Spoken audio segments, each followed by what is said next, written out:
I'm really excited to see so many people join us tonight for this Datathon. We're also super excited to host it. We've hosted a few of these, but never fully online. So forgive us if there are some hiccups along the way. We're gonna make it a team effort and hopefully have a really good experience throughout this. Um, all right, so before we begin, just make sure you have Zoom version 5.3 or higher installed. You're gonna need this later on during this meeting. If you don't yet have R&R Studio installed or GitHub account, you can do that later, but you will need that for this hackathon as well, for this Datathon as well.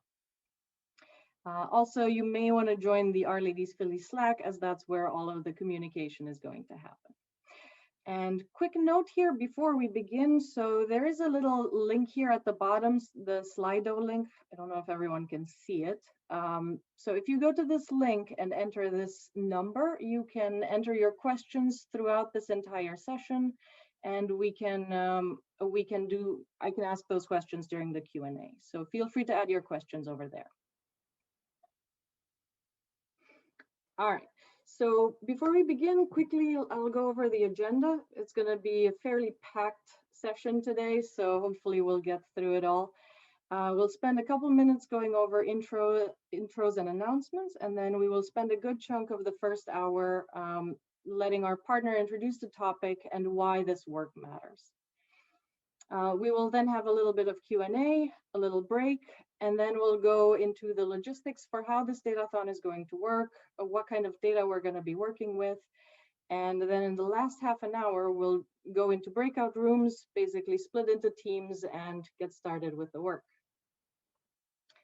Oh, and I always forget to do this. I'm Carla Fettich. I'm one of the organizers of Our Ladies Philly. You can find me on Slack. Feel free to reach out anytime. Okay, for those who are new to Our Ladies, Our Ladies is a worldwide organization. We promote gender diversity in the art community and also in the data science community more broadly. We do this through meetups and mentorship, and we really value a friendly and safe environment. And this is going to be important for this Datathon as well. We want this to be a really fun and supportive experience for everybody. Okay, couple of announcements before we begin. So these are Our Ladies specific announcements. So we do have a mentor and speaker directory. There are a couple of people who have offered to serve as mentors or speakers for various events. Feel free to go and check it out. And if you're interested in becoming a mentor or a speaker, you're welcome to sign up. We also have a YouTube channel where we put up all of our recordings from our past meetups. This session will also be recorded and will be posted on the YouTube channel as well. We also have a Slack, so that is really important for this Datathon in particular. We have a channel dedicated to this Datathon, and that's where we would prefer most of the communication to take place so that we can join in, help out, make sure that everyone stays on track. In a couple of upcoming, well, only one upcoming event that we have to announce for now, we have a Lightning Talks event for June 15th. So if you're interested in speaking or giving a brief lightning talk about how you use R, please feel free to reach out and we can consider you. And then finally, one of our members, Jake, would like to get some feedback on one of his packages that he is preparing to deploy to CRAN. So if you are interested in helping out with providing some feedback, feel free to sign up on that link that's listed on the slide here. Okay, quick word about our datathons. So we have organized a few of these datathons to date. We generally do them for 6 weeks of hands-on work with real data. So this is really important to us. And 6 weeks seems like a long time, but it really isn't. Time flies once you start digging into the data. It's generally structured into 4 weeks of dedicated work and then 2 weeks of kind of wrapping things up, putting presentations together and reports. It's very important to us that our datathons can serve a good cause and can make a real impact. So we try every year to partner with an organization in the city that can use data analysis help and that can use our expertise to look at some of the data and so that it can make a real impact for them. I want to put it out there for everyone that every contribution is valuable. So this Datathon is not a competition. We want everyone to enjoy, to learn from each other, to figure it all out together. And if you're new to R, if you're new to data science, don't be intimidated by it. Your thoughts on the matter, your expertise from past experiences is really valuable, and we value your opinions, and we want us all to work together as a team. Another thing is there is no set time commitment. Other than that we run this for 6 weeks, we trust all the teams to organize themselves more or less. So you can participate as often and as much as you are comfortable. Some people might only be able to dedicate two hours a week. Some people might be able to dedicate 10 hours a week. It's all great. You'll kind of be able to organize yourselves with your teams and figure out what works. So again, this is not a competition, but we are serious about delivering value to our community partners. So we are serious about the work that we're doing. We're trying to put together a good report, good analyses, good reports, so that our partner can draw real insights from the analyses and the work that we're doing. And again, we prioritize a supportive, respectful, and collaborative environment. So just be nice to each other, have fun, and enjoy working with the data. All right, and now it's time for our partner presentation. So for this year's Datathon, we've partnered with the Judge Accountability Table. And I will let Rebecca introduce herself and this topic a little bit further so that she can explain to us why this work really matters to them and what we can achieve by helping analyze this data. Rebecca, I'm gonna let you share your screen at this point. Okay, that sounds great. Just one sec. Sorry, I was organized and now I'm unorganized. Happens to me all the time. The Zoom life. Okay.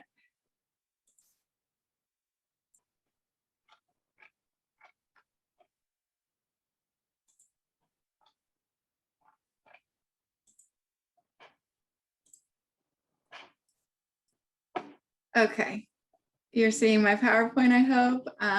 Yep.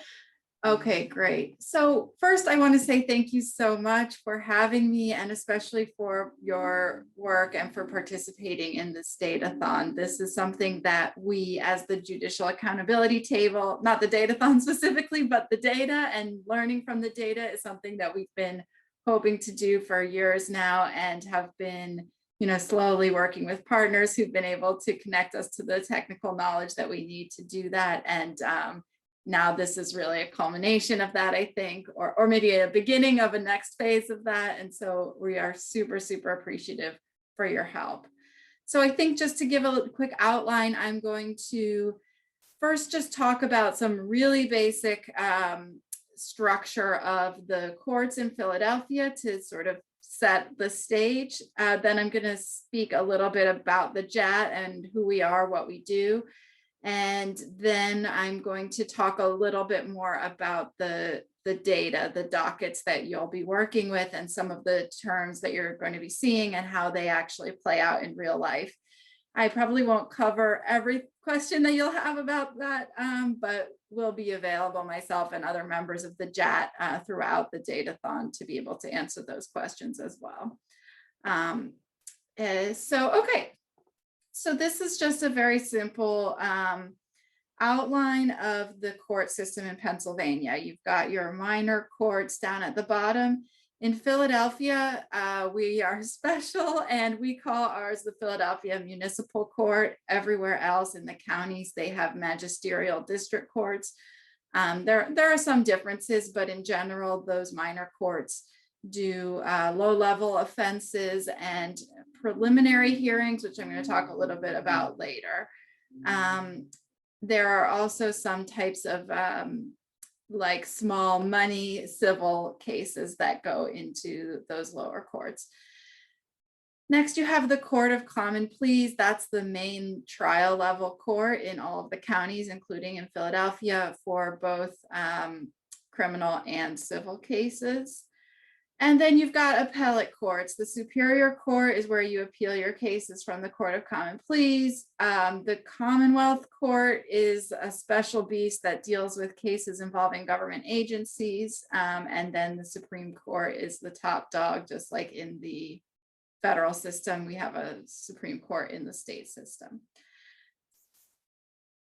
So this datathon focuses on Philadelphia's courts. And so we have the two levels here, the municipal court and the Court of Common Pleas. In the municipal court, there are both the criminal and the civil divisions.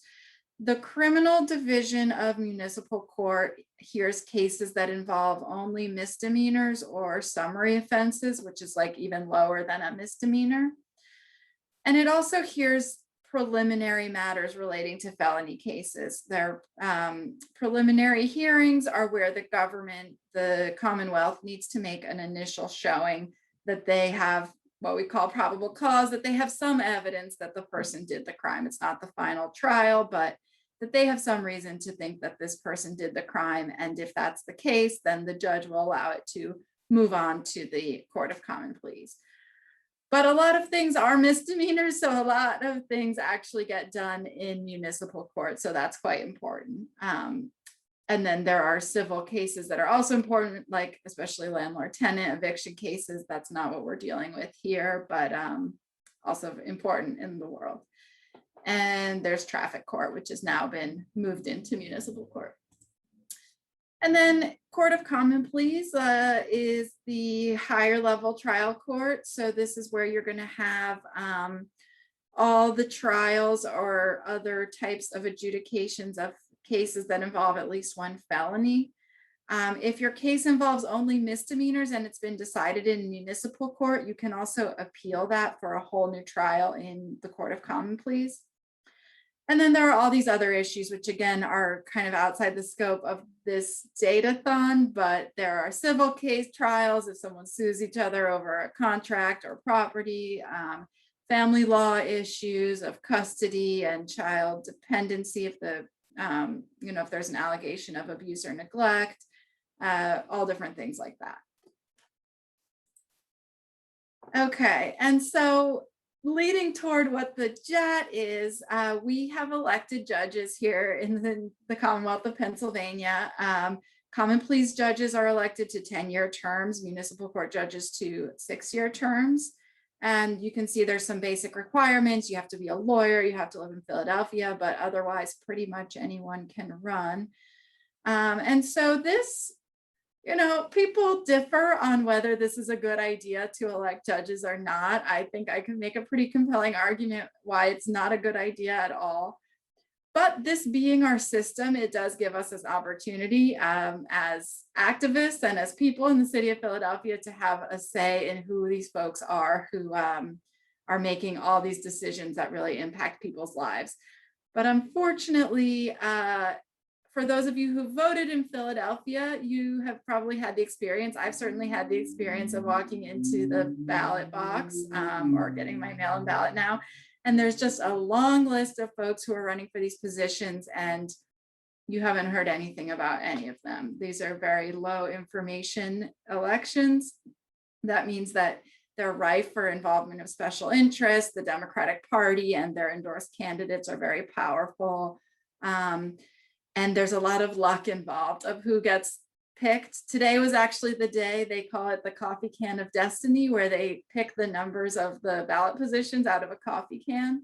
And that makes a huge difference because a lot of people just vote for the first, if there are several positions open each time. So I think it's 8 this year.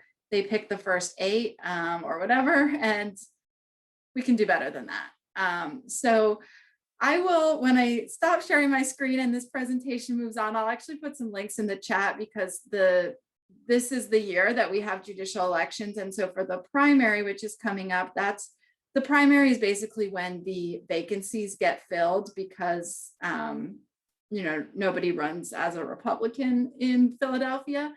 So there are a lot of candidates running for a lot of seats, and the JAT has sent around questionnaires to those candidates, which are posted online. And we're also doing a forum on Zoom on the 30th and the 31st. So I'll put some links in the chat about that. But the data is more relevant. So those are people who are running for the first time for the most part in the primary. However, in the fall, we have retention elections. So incumbent judges, after either their 10 years or their 6 years, depending on the court, is up, then they are up for retention. And so on the ballot, you just see that as a yes or no question. There's no party or opponent listed. It's just, do you want this person to keep their job or not? And so people always vote yes, because it's just hard to know what else to do. So that leads into the JAT. So taking a quick step back, the JAT started in, I believe, in 2018, after the 2017 election, when Larry Krasner was elected as district attorney. A lot of people correctly believed that that would be a step toward reducing mass incarceration, and seeing the priorities of people who are dedicated to reducing mass incarceration lived out more actively in the courtrooms each day. And that was true, but it also became clear that the judges were going to push back on a lot of the priorities that the new district attorney brought into office. So that led to Rick Krajewski, who is now a state representative, but was working at Reclaim at the time, to found the Judicial Accountability Table. And these are just some examples of situations where there could be agreement between both sides, and the judge is the one who is preventing something from happening. In this case, this was a judge who was denying every bail reduction motion that was being filed at the beginning of COVID to get people out of jail, which was a death trap during COVID. And this is another example of a judge who was famous for her involvement in Meek Mill's case, who violated this person's probation and sent him to prison because he couldn't pay court fines. So the goal of the JAT is to educate people and hold judges accountable for those decisions. So in 2019, the JAT started basically being involved in the primary election with the questionnaire, and there was a forum in person that year. And that's much of the same of what we're doing in 2020 for the primary. But what we are hoping to add, which we didn't really do in 2019, is also being involved in retention elections. And that's where the data is going to fit in. The way that these retention elections end up working, because they're so low information, is that I would say this is true across the country, that the thing that judges are afraid of is a big story that will be very embarrassing to them. This is like Willie Horton is the classic example of, like, you never want to let somebody out of prison who might do something bad in the future. Oops. Oh God, I'm doing something wrong. I'm sorry.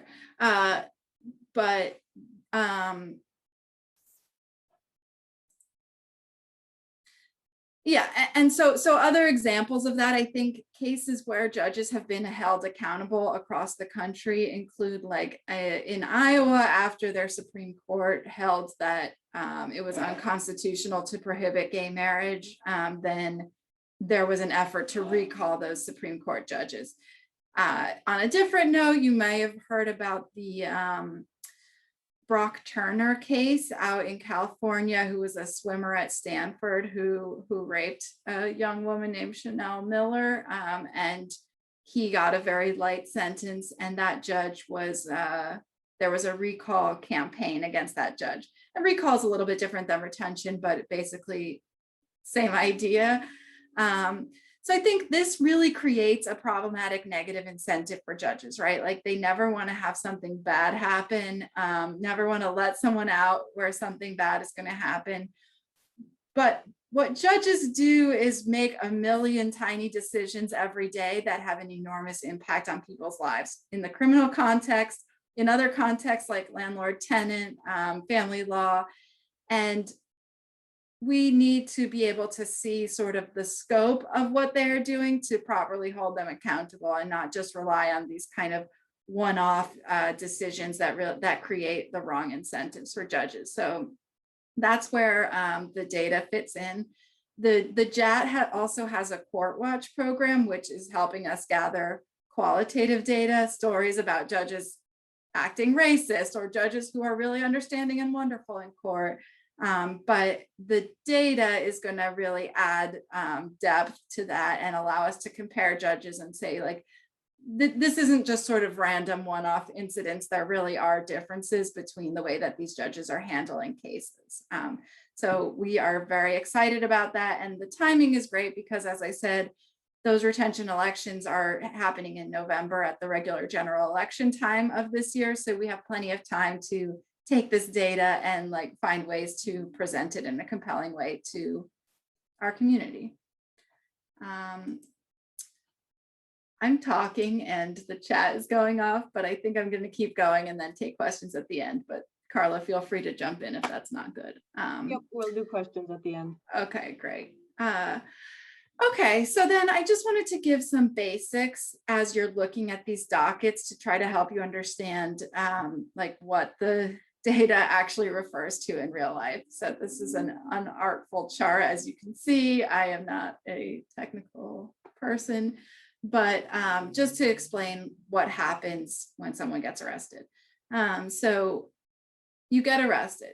Usually that happens at the same time as the crime, but not always. So there will be an arrest date. That's the time when the police actually either come and they put you in handcuffs and they take you to the station, or you turn yourself in, whatever the case may be. That's the arrest date. The incident date would be the date that the crime actually occurred. So again, usually those are the same, but sometimes someone calls and reports something and then they call you and say, we heard you did some crime. Could you please come to the police station? And people do turn themselves in. So that happens. But either way, once you're arrested, then you are held usually at the at a police station or a precinct to wait for your arraignment. And that takes a while, like the better part of a day most of the time. Sometimes it takes longer than that, and you're held in like a holding cell at the police station usually, or at the roundhouse downtown.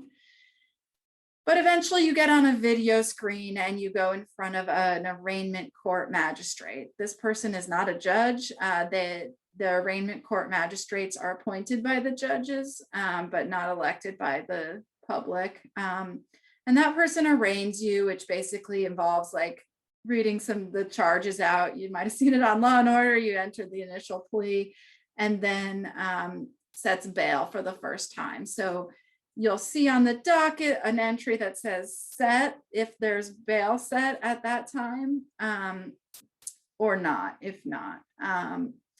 So that's an initial bail decision that's made, and then you either go to jail, or if you can pay bail, or if the bail is set at no amount or you're not required to put any amount down, then you'd be released at that point.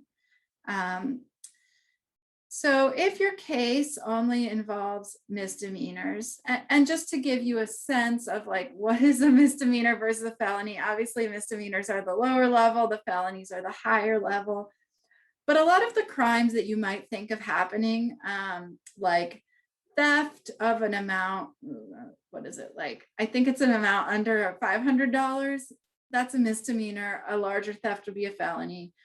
Simple assault is a misdemeanor. So if you push or punch someone, that's a misdemeanor. DUIs are a misdemeanor. A more aggravated type of assault would be a felony, more complex fraud. So just to give you a sense of what that looks like. As I mentioned before, misdemeanors go through municipal court only, and then there's an appeal for a trial de novo, meaning like a redo all over again in front of the common pleas court. Cases where there's at least one felony, there's a preliminary hearing in municipal court. And then the charges would either be dismissed if the judge thinks there's not enough evidence to go forward, or held for court is the phrase that you'll see on the docket if the judge determines that there is enough evidence for the Commonwealth to continue to move forward and present the case in common pleas. And then it transfers over. So there's actually like two dockets for that same crime, one in municipal court and one in common pleas court. Okay, so just some terms. I'm just going to show them to you here rather than showing them on the docket, I think. But then if anyone has questions after, I can pull it up, or like this may all come to life once you start digging into the data. But so some bail terms. ROR means released on recognizance. That means you just get to go and sign a paper, say you're going to come back, but you don't have to pay the bail. Then there can be secured or unsecured bail. Secured means you need to put money down up front to get out. It's a percentage, 10% in Philadelphia you can put down, and then you will be released. Unsecured means you don't have to put the money down up front, but if you violate, you'd be on the hook for the money on the back end.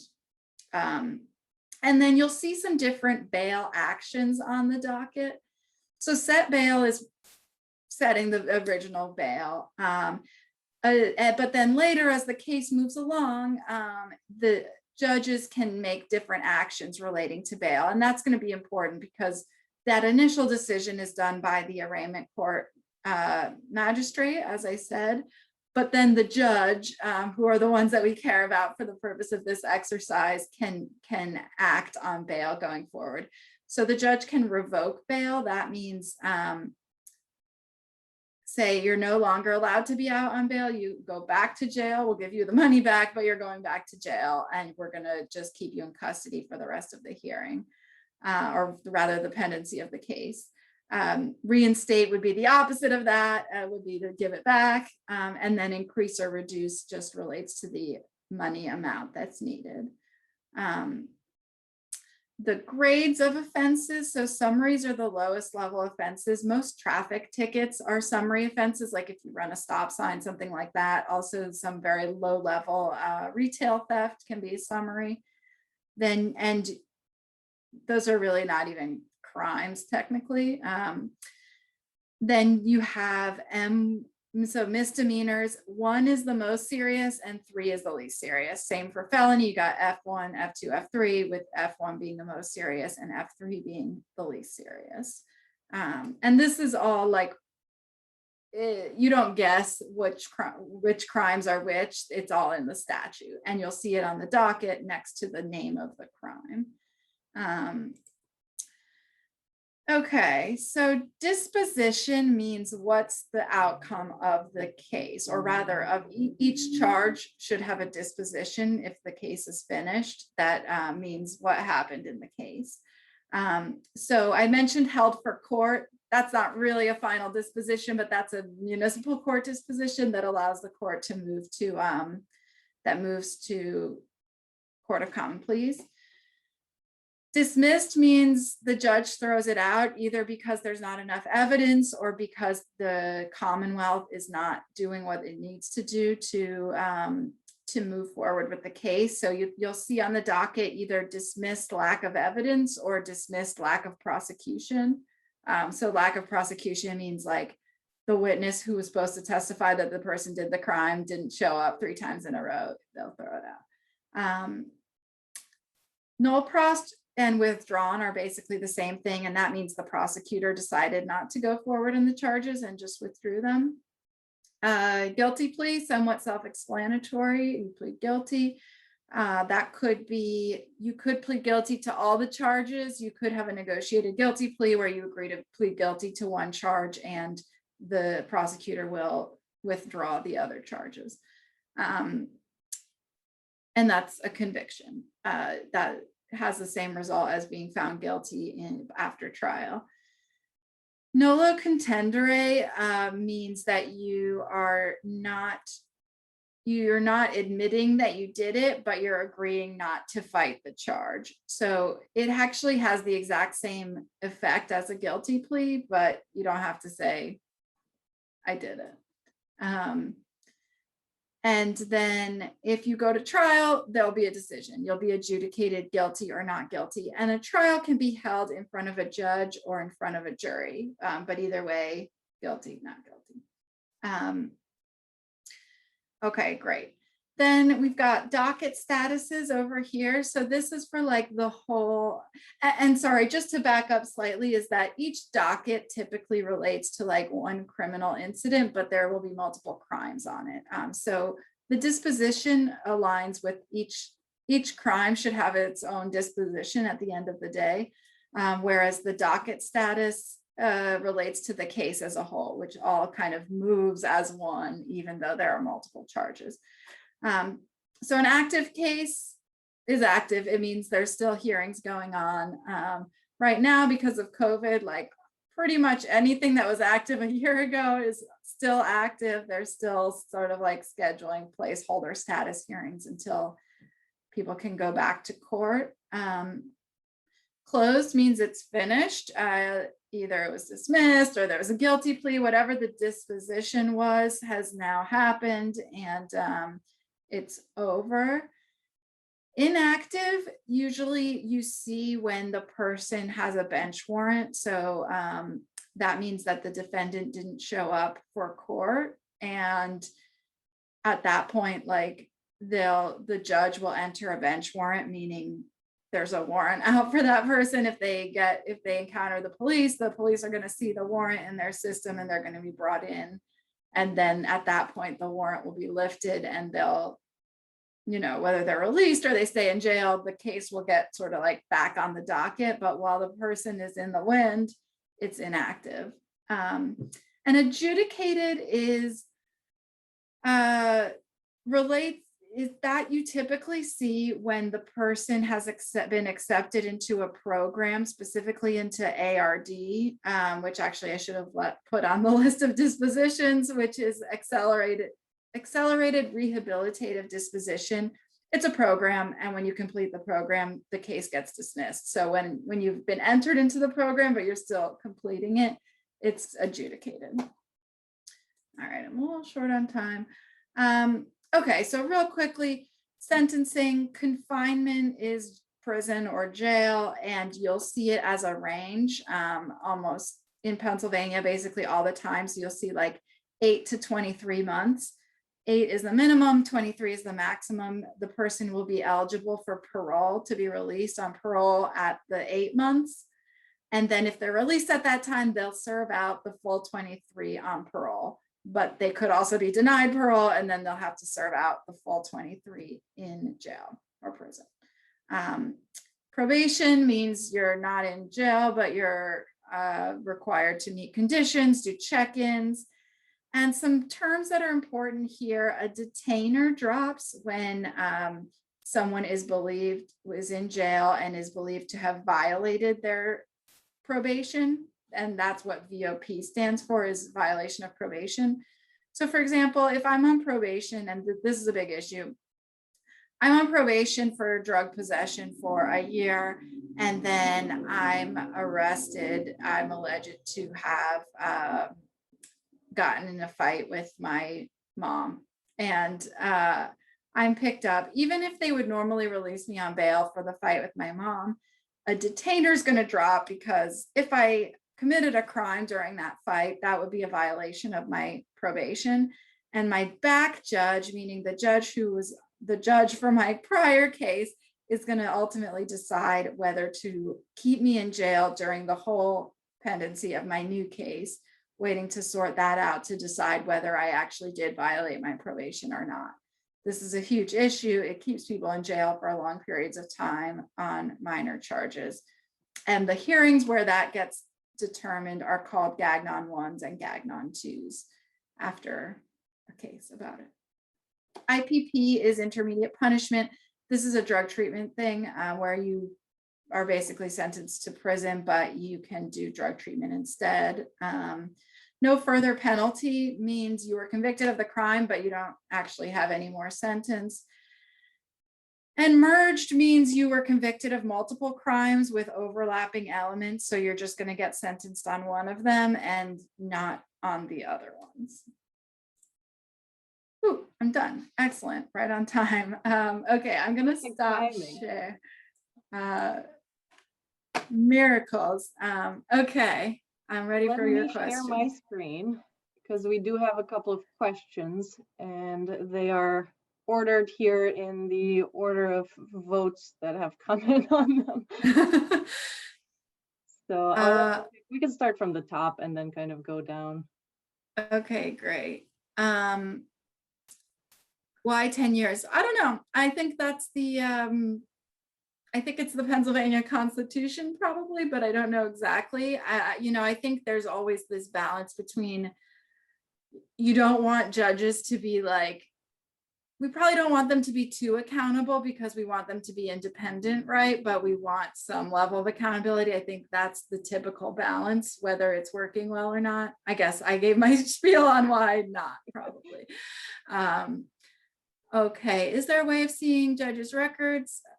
That's what we're doing here. No, I mean, there's not, other than like trying to Google for a news article here and there. There is not. So that's exactly what the goal of this project is. Statistics on the rate. Yeah, so I don't know of any judge that's ever been not retained in Philadelphia. We did look up that it's not so unbalanced. Like usually it's about 55% of people vote to retain, but I'm not aware of any judge that has been voted out. Does the judge determine bail? So yeah, I think I touched on this maybe after, but so it is this arraignment court magistrate who makes the initial bail determination, but anytime as the case goes along, the defendant lawyer or can make, or the prosecutor can make a motion for the judge who's presiding over the case to make a change in the bail. So in that sense, yes. Are the judges paid and are their salaries public information? Yes, and you know what? I had it and it must have been deleted off of the slide, but it's somewhere in the neighborhood of, I believe a common pleas is in the neighborhood of 185 and municipal around like 175. But yes, it is public information. Can judges be ousted before 10 years? Yes. So I don't believe that we have a recall process in Pennsylvania. There is a disciplinary process. So if the person was found to have violated the disciplinary code, like the judicial code of conduct, there is a process for that body to remove judges from office. But I think it's used like extremely rarely. There was a case of a judge whose name is slipping my mind, who's a family court judge in Philadelphia, who was facing this type of disciplinary proceeding about a year and a half ago, I think. And I'll look for it after this and put it in the chat, but I don't believe that she was ultimately removed. The far more likely thing, at least in Philadelphia, is that when there are complaints, the person gets moved to a different unit, because like judges on common pleas, for example, are like generically common pleas judges. They're not specifically criminal court, family court. So like, it's actually really a shame, but often when there are complaints about a judge, they get moved to family court, which is horrible because children and families' lives are decided in that court. So that's really a problem. The VOP detainer is what kept Meek Mill locked up, right? Yes, exactly. So that judge, Janice Brinkley, is famous for this. She gives people very long probation sentences, and then any little thing that you do to trip up during that period, she has the option to send you to prison. So it's really, in that case, it wasn't so much the detainer, although there may have been at some point, but it was actually like she violated him on his probation and sent him to prison. And that was true of Maurice Hudson, whose article was on the slide earlier, who was sent to prison for failing to pay fines. That was another Denise Brinkley case. Could you explain a bit further the disposition? Yeah, so maybe here is where I can share my slide. Okay, great.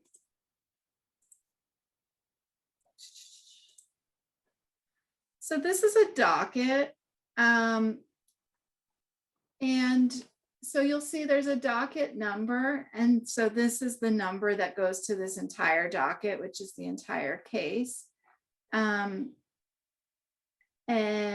then if you come down here, so you have a list of case events. And then down here, you'll see the charges. And so you can see this guy or gal was charged with theft from a motor vehicle, receiving stolen property, just those two actually. And so you see this is the grade, this is the actual statute number, this is the offense date.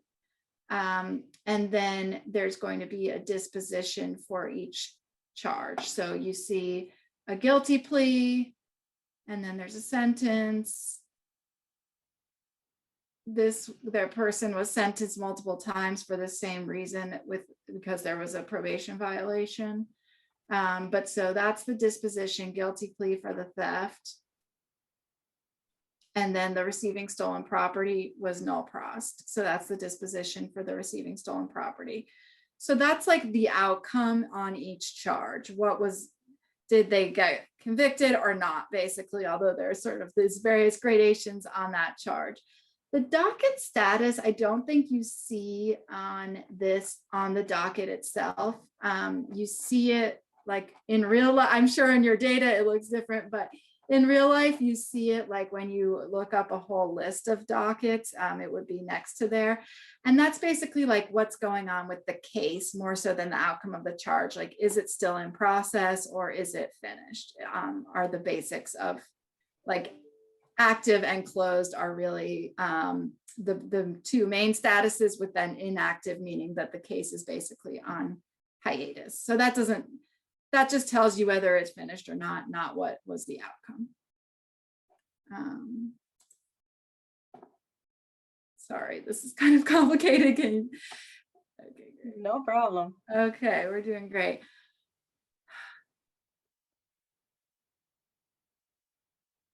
Were you able to compare the self-reported results from your survey and the actions judges took? Oh yeah, super interesting question. So I think that's one of the big goals of the data also, is to do that. I mean, the surveys the judges are not allowed to commit to how they would rule on any specific case. But certainly they speak about things like how they view bail, how they view like the purpose of the criminal justice system broadly. So that's exactly part of what we're hoping to do, is say, well, you told us everything was like, right now in Philadelphia, everybody's proponent of criminal justice reform. But when the rubber meets the road. So that's exactly the goal here. Where is the legal outcome process data going to be coming from? Do you know? So that is a great question for the Our Ladies folks, I think. So these dockets are publicly available in this like PDF format, and they have done something magical to get it in a format that is better for you to use. So I'll let them explain that. I'm sure it's coming later. We'll go over the data part after the break. But it's basically in several data sets over several years, and it's as clean as we were able to get it, but it's still very complex, very messy data. So get ready for that. Okay, and is the data available to the public for judges who had a disciplinary action? Probably yes. Let me look for it and try to put a link in the chat in a little bit, because I don't know off the top of my head where to find that. All right. Okay. Wow, we're perfect with the timing. This never happened. I know, I'm so impressed. Well, thank you all so much for having me and for your work, and looking forward to collaborating over the next 6 weeks. Thank you so much, Rebecca. And that was really, really helpful to understand the context of the problem. Are you going to be around a little bit later to help people with when they go into breakout rooms, or do you need to jump off? I can, yeah. What if that's helpful, I can stick around. Only if you want to. Well, let's take a break, quick 5-minute break. I'll set up a timer here, and then we can all get back here at 7, and we'll jump into the data, what data is available, the logistics of the datathon, and then breakout rooms, and you can start organizing yourselves with the teams. And we're ready to speak about datathon logistics. Let me just share this part here. Okay. So on the logistics side, I will first go over the data sets that we have available, and then I will go into the teams that we are proposing for this datathon and kind of what you can expect from the timeline and the milestones for this datathon.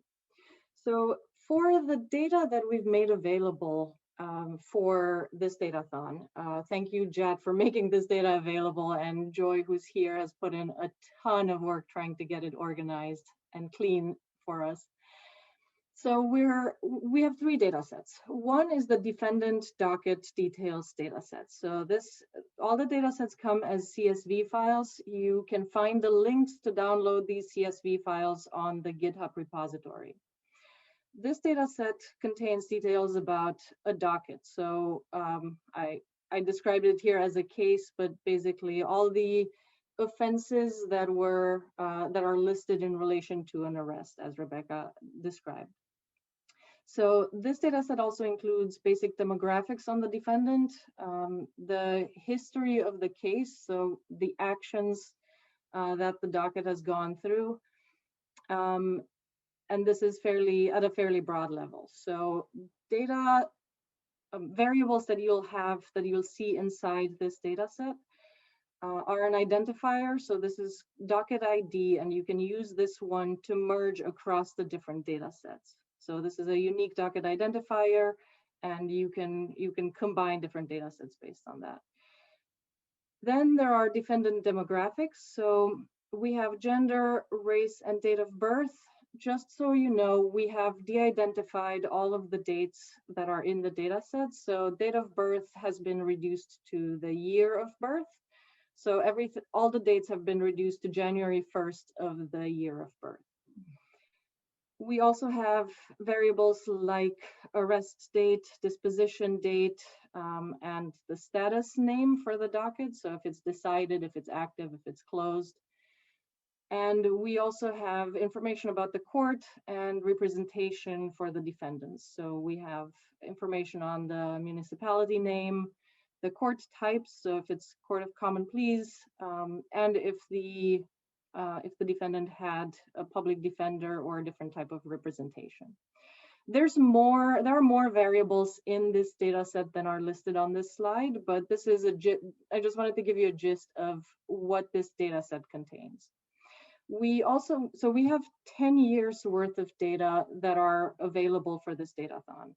It's because it's a lot of data, you're not just going to download, or you can just download one large file for each of these data sets, but we've also broken them down into 2-year intervals, so that if your computer struggles a little bit like mine does, you don't need to import a gigantic data set and watch your computer crash. So that's just so you know, but all this information is available on GitHub, on the repository.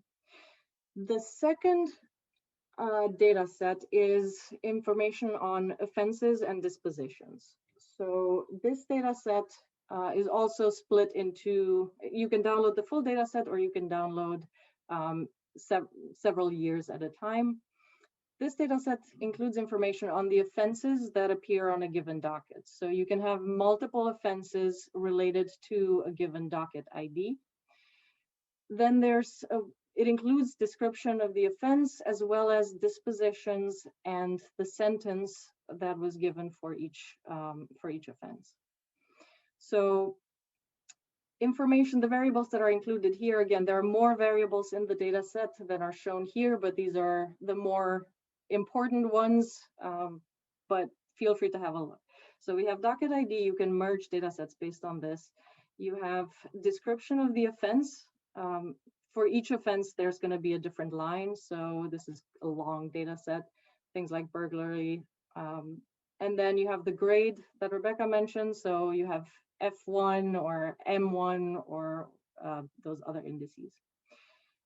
There's information about dispositions. So you have information on the disposing authority. So this is going to be the name of the judge or the magistrate, and the disposition method. So in this example here, it's open stipulated trial, but it could also, it can be other things as well. So trial or maybe even no trial. It's a complex data set. And then for the sentence, you'll find information for minimum period, maximum period, and the period. This is, maybe Rebecca can help out here. We can add a question to them. I believe the period is the sentence period and needs to fall somewhere within minimum and maximum. And then you also have sentence type. So this is confinement, probation, or another type of sentence. You will see multiple types of sentence sometimes for the same offense. So you may see things like one docket has multiple offenses. Each offense has, or some of the offenses have dispositions and sentences. And then for each of those dispositions, you might have a sentence of confinement plus a sentence of probation. So those are going to be listed as two separate rows. And then finally, we have the bail data. So this contains information on bail history for a docket. So bail is set on a per docket basis, so not per individual offense in a docket. And I'm no expert here, I'm just talking from what I've seen in the data. So people who know more, please correct me. In relation to bail, there are multiple actions that happen. So our data set is going to track, or is going to include the record of those actions that happen to bail. So you might see that the initial bail was set, and then there are changes in bail amount or changes in bail type. And so you'll have that information, again, related to the date when that happened, what type of action happened, what the amount was that was set during that action, and also what the participant name and title are. So the judge, the district attorney, and so on. So you will have multiple rows of bail data, or one or more rows of bail activity in relation to each docket. Okay, so that said, those are the data sets, and we will go over, let me see if questions are showing up. Feel free to add questions to the Slido link, and we'll go over questions before we break into breakout rooms. In terms of teams, so the data set is really complex, and we've tried to combine and condense the questions from JAT into three main areas. And this is what we call teams. So we've set up, we would suggest that you organize yourselves into three different teams for each of the different areas that JAT would find of most use. Obviously, you're welcome to explore the data on your own and do your own analyses that are not necessarily related to these teams, but it would be super helpful if you could come back to these teams and help out with these areas. So the first team is really a data visualization team or area. Very broadly, this would help visualize some of the complexities of the data. So you could potentially set up a dashboard, and I'll leave it up to you to decide how you want to present it or what you want to do with it. But you can present it by different levels of abstraction. So present trends, for example, by different court types or by different judges. by different defendant demographics. So, number of amount of bail set by defendant demographics could be one such thing. So kind of how you slice the data to find the most meaningful visualizations is up to you, but this is going to be full on visualization, and there's a lot that can be presented. Team number 2 is going to be a little bit more on the research side. So team number 2, the area here would be, the question is, can we come up with a tool or some metrics that help us quantify a judge's harshness in sentencing? And we don't yet know what those may be. We want to have a look at the data, but it's really going to require a little bit of thinking, a little bit of researching, talking to some of the experts, maybe asking questions of JAT, and then come back and see if that's even possible. We don't know. It would be great if we could come up with a tool like that, or if we can figure out what the metrics are to quantify harshness of a sentence or of a judge. But we want to explore whether that's feasible and maybe start the initial process for setting that up here. And then finally, for team number 3, this is more of a systemic analysis. So potentially looking at trends over time, examining how things have changed in the courts since Larry Krasner took office, but also analyzing trends in people that are charged or the types of charges. Are there changes over time, or spikes over time, or drops over time, or things like that? So really understanding broader picture, systemic level data. So these are the 3 teams that we are proposing. There's a lot that can be done with the data and a lot that can be looked at. So feel free, if you have a particular analysis in mind and if the data is available, feel free to jump in and do your own analysis. But these are the questions that Jad said would be really, really helpful for them to better understand this data and to help them in their work. All right, and then for the timeline, so we're going to do this for 6 weeks. The first week is really the one, includes this kickoff, but includes really just organizing yourselves, figuring out with your team how you want to set up the work. So we recommend that you choose a team leader just to help everyone set a schedule, help everyone submit the work on time or answer questions or reach out to us. You don't have to, but it's worked well in the past, and we recommend that you just choose someone to help manage that process. We would also suggest that you schedule team meetings and set up Zoom or Google Meet links with your fellow team members. Everyone can go to whichever team they want. So we're not going to assign you to a team. Pick a team, stick to it if you want, move to a different team if you decide that that's a better fit. So that's totally fine. But in the first week, it would be great if your team can set up a meeting schedule or figure out how you want to meet.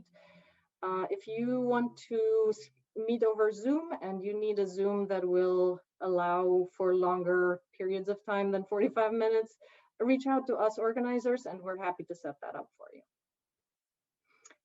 Also, during the first week, we recommend that you set up a plan of action. So what are the main questions you want to look at? Who's going to be doing what kind of work?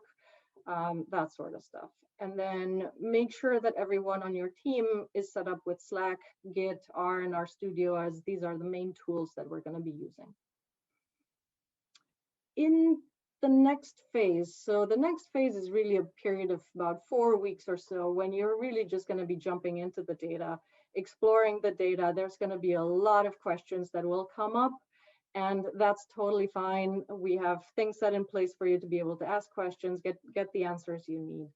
But really meet up with your team, do your analyses, explore the data, find interesting things, have fun with it, and meet regularly. It helps a lot to meet regularly and kind of give yourselves a deadline every week to have something to talk about, have something to present. But again, it's up to you how frequently you want to meet. And also collaborate over Git and Slack. So we would recommend that you collaborate over Git and Slack, because this will make your progress and your work public and available to everyone else who wants to, anyone else who may want to join in later, or who may want to jump in, or who could answer some of the questions. Also, Git has some really nice tools for managing projects. So if your team wants to use projects in Git or anything like that, feel free to do that as well. And in Slack, again, we recommend that you use Slack for communicating, and the Slack channel that we've set up for it, just so that we as organizers and Jet can also jump in and see what questions arise. Maybe we can clarify some things on the spot, stuff like that. And yeah, feel free to ask questions at any point in time during this process. We're here and we're happy to help. Then for the final, not next to final week, so the week of April 20th, this is when we would recommend that you start finalizing your work. And historically, people have been working up until the very last second, and I'm sure it's going to happen again this year. But I just want to put this milestone on here so that it kind of, your team can slowly start wrapping things up, documenting any issues that you've run into. People don't love documentation usually, but this would be a great time to start documenting.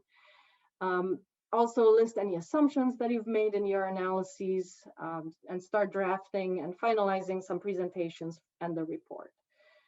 So this would be a good time to start doing that. And then finally, for the conclusion meetup, so the meetup is going to be on April 28th. And this is when we would love for your teams to present your results. It'll be short presentations, something like 10 to 15 minutes long, and you can choose who wants to present or what sort of things you want to present. It's going to take a lot of effort to condense all of your analyses and work into 10 minutes, but it would be great to just present the gist of your work. So the presentations are going to be short. We will invite Jet to participate in that conclusion meetup, so that they can also understand the work that's gone into this, the issues that you've run into, things that need to be clarified or assumptions that were made, and you can ask questions and they can ask questions. So we're hoping for a really lively discussion during that conclusion meetup. So hopefully that will be an opportunity for your team to also get feedback. And then after that, the idea is that you'd finalize the reports within a couple of days, maybe a week after that, and make those available on GitHub. So that's mostly the timeline that we have in mind. And then there are a couple of things that we are setting up here to help you along. So if you have any questions about R or Git or anything like that, or about how the Datathon runs, the Our Ladies organizers, we're going to hold office hours on Slack. So what that means is we're going to be available on Slack Mondays from 6 to 7 p.m. So you can just ask questions, and if we have an answer, we'll answer immediately. If not, we'll try and find answers for you or connect you to the people who can answer things. And then if you have questions for Jet, we have set up a Google document where you can post your questions, and someone from Jet is going to look over these whenever they get the chance to, and then answer those. We will make sure that they get to these questions regularly, so it's not going to be 4 weeks before you get an answer, hopefully. Depends on how difficult your question is, but I believe we will be able to move through these questions fairly quickly. So that's the overall timeline. And let me just pull up, I think we can open things up for questions. So I'm just going to pull up this question link here. And if you have more questions, post them in here.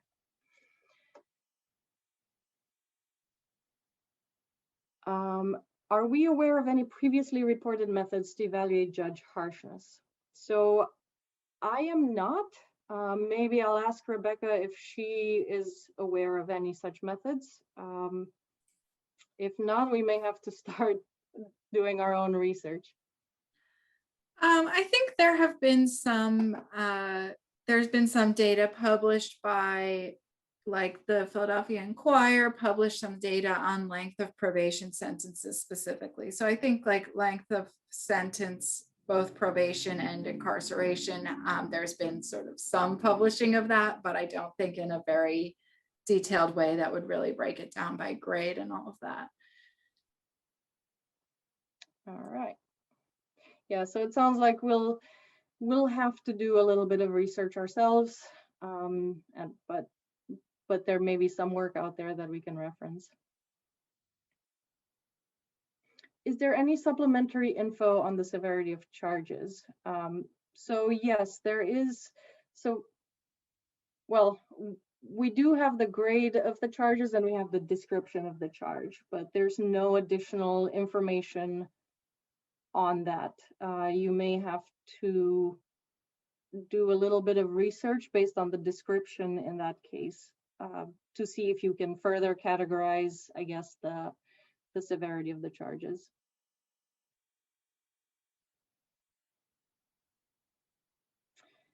Can we form teams outside the suggestions? So for example, a work friends team.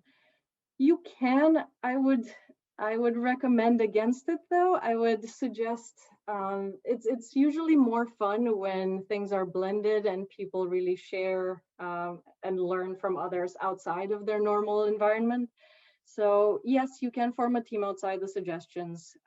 We would love to know what the team is going to be focusing on, and we would like you to follow the same process as the other teams. So set up a Slack space or join our Slack channel, record your team name on the team lists that we're setting up, and use Slack for communicating, post your work on GitHub, all of that stuff. Can we get ordering of dockets? I'm not sure. Do you mean by date? Because we will have, some dates. Oh, so potentially, yes. So that you can look at a judge's behavior over time and see if there are periods when they're harsher or less harsh, I guess. So the dockets do have dates associated with them, so you could order them on a timeline. I'm not sure if I answered your question. Please reach out if I didn't. Do we know who's up for retention this year? I believe we do, and Joy, I'll let you answer this one. We do know who is up for retention. I don't think we added that information to the GitHub repo. We can certainly add that. There are people who are up for retention for municipal court as well as for the Court of Common Pleas. So, obviously we want to know what all judges are up to, but if you have a specific interest in, hey, I want to really concentrate on this slate of 12 judges that are up for retention, I think that we would welcome understanding, what's happening with these judges for whom we would like to set out a position statement supporting or not their retention. Yeah, so we can make that list available. I believe, Joy, you shared it a while ago. It's probably not in the public repo, but we'll put it up in the next couple days.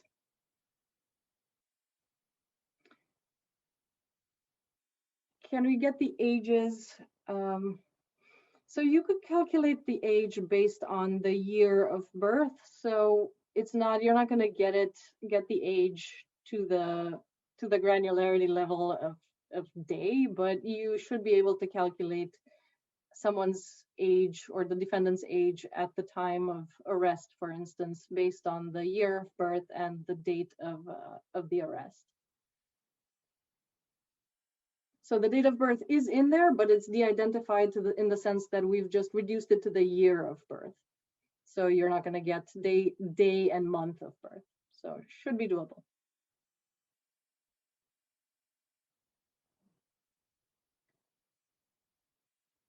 Can I clarify ultimate question. I'm not sure which one, but you know what? We'll open up the breakout rooms, and we will float around and answer questions directly. Everyone will have their mics unmuted, so you'll be able to ask questions, and we will be able to answer them directly in the breakout rooms.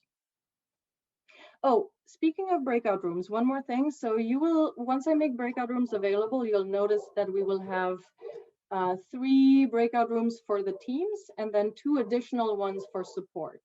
So there will be a breakout room for support for R and R Studio setup. So if anyone needs help with setting those up, feel free to join one of those, and one of us organizers is going to be there to help. And same with Git. So if you're new to Git and are confused by how to set it up, join that one and we can help you. Are there any metrics to combine multiple charges? Rebecca can speak to this because that's a question that I asked her. I don't know if I understand the question. I'm sorry. No, well, what I think this refers to is, let's say I'm arrested for breaking and entering, assault with a deadly weapon, and theft, and then selling stolen goods. Mm-hmm. Right? Like I might be brought up on 10 charges because the Commonwealth would like to get me on the worst charges, but they have these other charges to fall back on, right? So Yes. if I have multiple charges, are 3 F3s, like, do they add up? Are they summative? Or right. I think that's what this is getting at. Yeah, so the answer is no, in the sense that you could be charged, with aggravated assault and simple assault for the same assault. The Commonwealth is kind of hedging their bets so that they can make out aggravated. So you can't like add them up in that sense. But one thing that you will see, I mentioned merged and also no further penalty. Often if the person, so a common thing is that somebody's only convicted of one because they do a plea bargain and they plead to one and the rest get dropped. So then that kind of just is what it is. I don't know that there's a metric to kind of assess like the degree of leverage that was created by the other charges, except maybe just how many there were. But when you're convicted of multiple charges that do kind of overlap, they're often merged. So you would just get like one sentence on the top charge and then the other charges would merge, or you would get no further penalty. And that's when they're getting like combined for purposes of the sentence, if that makes sense. Yep. Thank you. So in that case, Rebecca, we would, when you see multiple offenses and only one disposition, it's possible that only the one had a disposition and the other ones were dropped as a result of discussions with the judge, or how does that work? Yeah, so they should each have a disposition, but it would be guilty plea for one, and then the rest would say null prost. And so that's a guilty plea negotiation where you've negotiated with the Commonwealth. It could be like some are guilty, some are not guilty. Maybe you went to trial and the jury decided she did that, but she didn't do the other thing they're charging. So there should be a disposition that associates with each charge. Got it.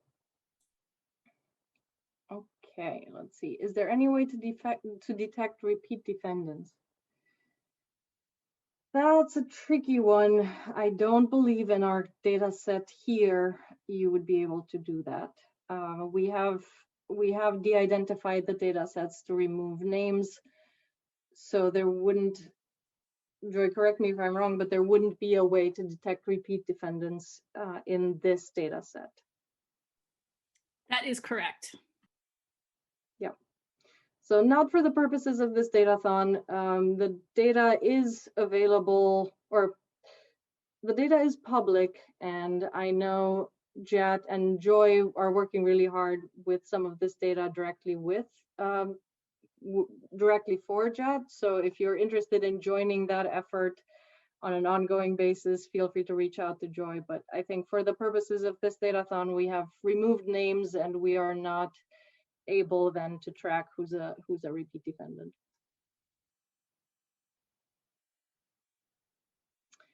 All right, if there are no more questions, then I will open up the breakout rooms. Feel free to join whichever one you find more interesting and to jump around until you find the one that is the one for you.